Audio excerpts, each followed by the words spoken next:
Hello wonderful people, Groovy Mom here, and I have some leftover ham. Maybe the first week of January I bought a large ham. It was on sale for like 89 cents a pound. I don't know. It was on a very good deep sale. We only had so much money, so I only bought one. Otherwise I would have probably bought 2 or 3. But I bought one. I made it the other day and we had some ham sandwiches, and then I took all of the ham off the bone to make soup. And so I'm going to make some soup. I don't really have a strict recipe for it. I'm really kind of just working on cleaning out the freezer, or cleaning out the pantry and freezer and that sort of thing. So I'm just kind of throwing some things in there, but I thought I would take you along and show you and film it. Lots of times I throw stuff together and I really like it, and then I say, oh my gosh, I gotta write this down, and I don't. So hopefully this is another one of those and I will have video proof of it. All right, see you in a bit. You know.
Okay, so remember, this is all on the fly, and I used whatever beans I had. I had chickpeas, I had a tricolor blend, I think I had black beans. I didn't really have like a set bean schedule that I was going by. So kind of use what you have. Everything will work. Everything will work. Do not be worried about it. Same with my tomatoes. I think I had some fire roasted tomatoes, but if you have some rotels, use them. They'll all be tasty. They will. They will.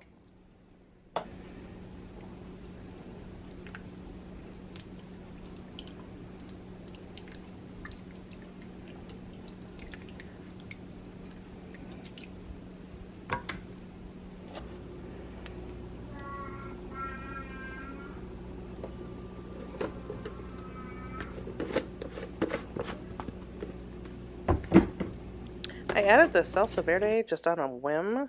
It was in my refrigerator, so if you don't have it, don't worry about it. Or if you have some regular salsa, or if you have some pico de gallo you want to throw in there and use up or whatever.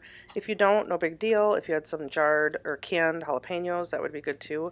It did add a little bit of spice, which I like.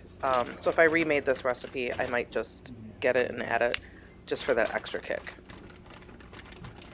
Now here is just a reminder, if you have a leftover Easter ham or holiday ham or on sale ham and you don't feel like eating it anymore, do not throw it out. Go ahead and take it off the bone or shred it up or whatever you need to do.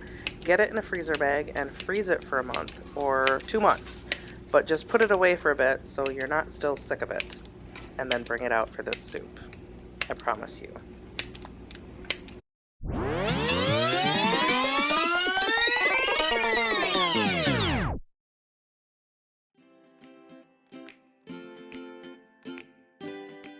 Here is my end result. I took mine out and put it in my crock pot because I was actually hosting book club that night and I wanted to just kind of have everything sit and simmer. As you can see, I also added some corn. I don't think I had that on the video. But so I just went ahead and got it kind of all ready to go and then just put it, I think, on warm in my crock pot. So you could do that.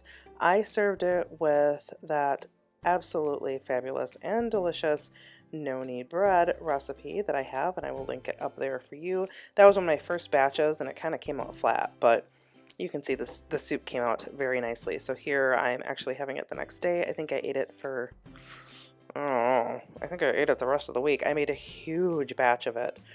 So be warned, probably the recipe that I give you will be a big batch, but do what you want with it, make it what you like. Enjoy. Peace be with you.